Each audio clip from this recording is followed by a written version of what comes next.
Baik. Assalamualaikum warahmatullahi wabarakatuh. Sebelumnya terima kasih atas kesempatan yang telah diberikan kepada kelompok kami. Kepada yang terhormat, beliau Dr. Kertatis Mekar SEMM, selaku dosen pengampu mata kuliah teori portofolio dan analisis investasi. Dan sebelumnya perkenalkan kami dari kelompok 7 pada kesempatan kali ini akan mempresentasikan hasil kerja dari kelompok kami berkaitan dengan materi metode studi peristiwa. Namun sebelum itu, perkenalkan saya Muhammad Arif Bahtiar dengan NIM 442 selaku moderator.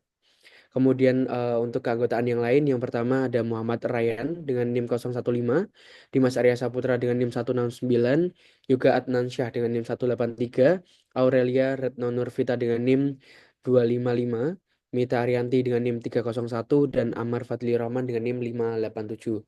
Pada kesempatan kali ini kami akan membahas mengenai beberapa pokok pembahasan. Yang pertama, yakni berkaitan dengan jenis-jenis studi peristiwa. Yang kedua, tujuan studi peristiwa. Yang ketiga, metodologi studi peristiwa. Yang keempat, teknik perhitungan return tak normal dan kumulatif return tak normal. Dan yang terakhir, nantinya kita akan juga membahas berkaitan dengan cara menerapkan metode penelitian untuk uji hipotesis pasar efisien. Baik, untuk selanjutnya saya persilakan untuk presentator pertama untuk bisa memulai dengan presentasinya. Baik, di sini ada jenis studi peristiwa dibagi beberapa ini. Peristiwa konvensional yaitu mempelajari respon pasar terhadap peristiwa yang sering kali terjadi dan diumumkan secara terbuka oleh emiten di pasar modal. Contohnya pengumuman laba, pembayaran dividen, penawaran hak atas saham, merger dan akuisisi, pembelanjaan kapital, dan stock split. Selanjutnya, peristiwa cluster mempelajari respon pasar terhadap peristiwa yang diumumkan secara terbuka yang terjadi pada waktu yang sama dan berdampak pada sekelompok perusahaan. Contohnya, pengumuman pemerintah yang membuat regulasi pada industri tertentu sehingga diperkirakan berdampak pada aliran kas perusahaan dalam industri yang bersangkutan.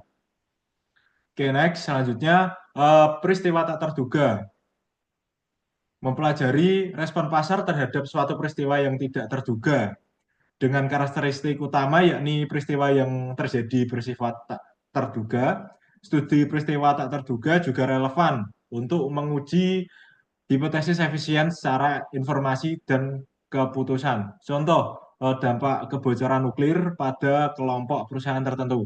Nah, berikutnya, peristiwa berurutan yaitu mempelajari respon pasar terhadap serangkaian peristiwa-peristiwa yang terjadi secara berurutan dalam situasi ketidakpastian yang tinggi. Contoh, meneliti kecelakaan kapal tanker Exxon Valdez yang berdampak pada ditutupnya lalu lintas kapal minyak di perairan Alaska. Peristiwa berurutan terjadi karena pasar belum memperoleh informasi tingkat kebocoran kapal dan dampak luberan minyak. Oke, selanjutnya akan dipresentasikan oleh presentator selanjutnya. Oke, lanjutnya adalah tujuan studi peristiwa. Studi peristiwa berusaha mendeteksi respon pasar terhadap suatu peristiwa yang dipublikasikan.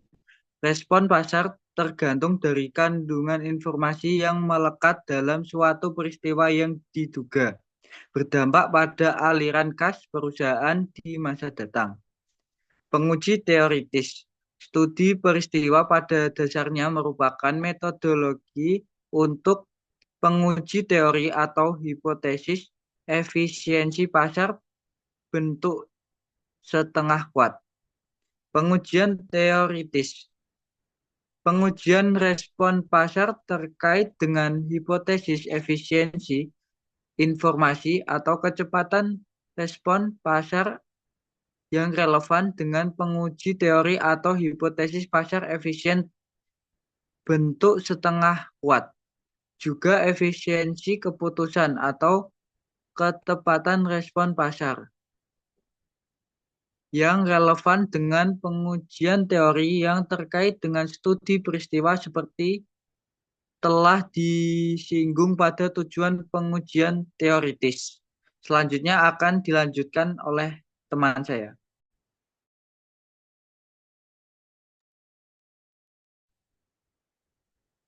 Ada pengujian random tak normal. Secara empiris, bentuk pengujian yang umum digunakan dalam studi peristiwa adalah bertujuan untuk menguji ada atau tidak ada random tak normal di seputar pengumuman peristiwa. Random tak normal adalah selisih positif atau negatif dari random real di seputar pengumuman dengan random harapan dengan rumus RTNI sama dengan RI dikurangi E RI.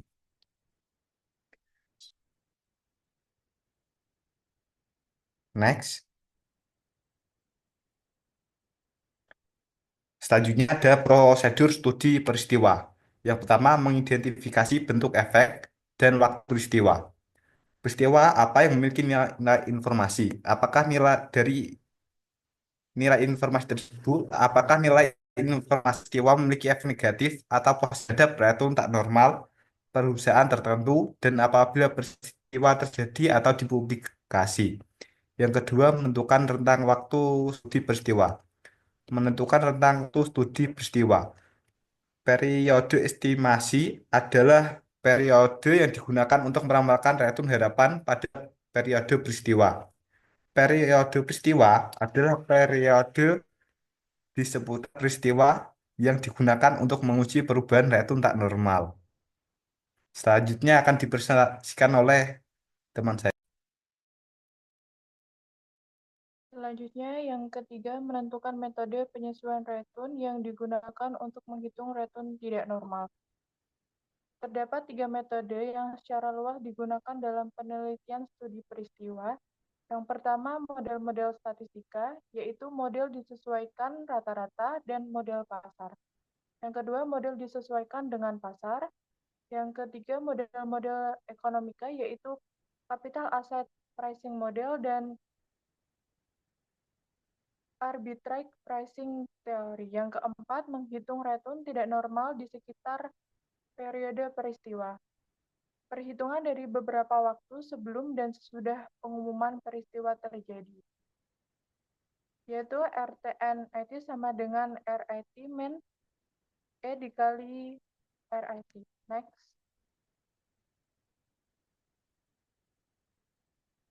Retun harapan dapat diestimasi dengan model statistik.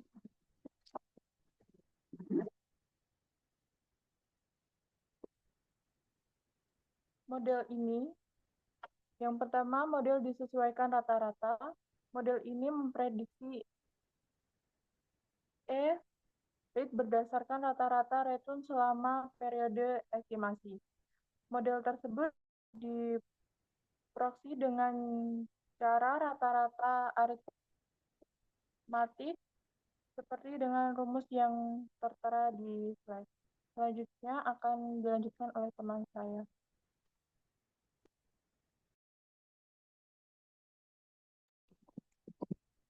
Selanjutnya ada model pasar. Model ini memprediksi ERIT berdasarkan hasil estimasi model pasar selama metode estimasi dengan cara ERIT sama dengan AI ditambah beta IRMT ditambah EIT. Model disesuaikan pasar. Model ini memprediksi ERIT berdasarkan retun indeks pasar pada hari pengumuman peristiwa. Selanjutnya,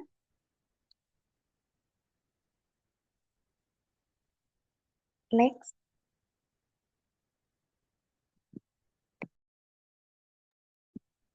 Model-model ekonomika, yang pertama ada capital asset pricing model, bisa dilihat rumusnya.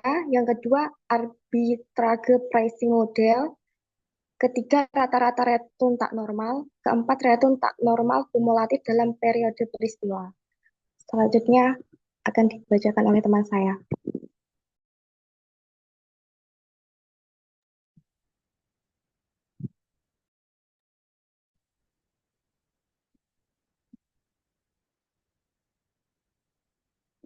Next.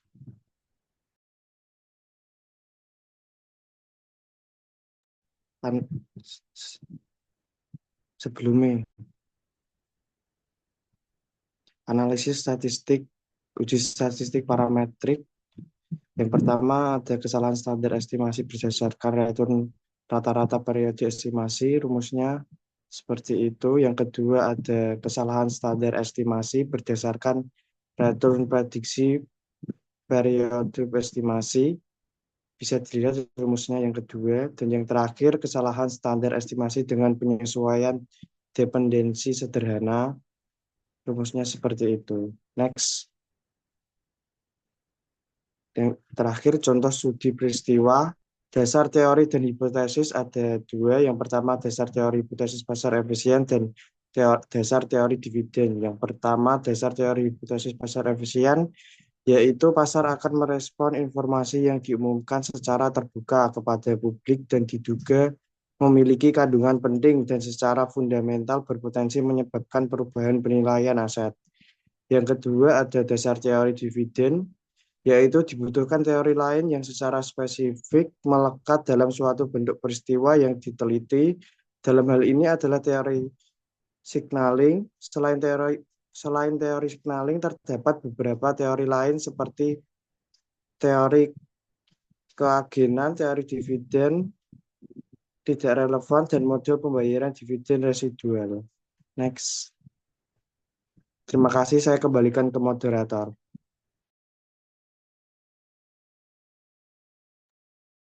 Baik, itu tadi adalah presentasi dari kami dari kelompok 7. Saya ucapkan terima kasih atas perhatian dan juga kerjasamanya dari teman-teman sekalian. Kami akhiri. Terima kasih. Wassalamualaikum warahmatullahi wabarakatuh. Waalaikumsalam warahmatullahi wabarakatuh. Waalaikumsalam warahmatullahi wabarakatuh.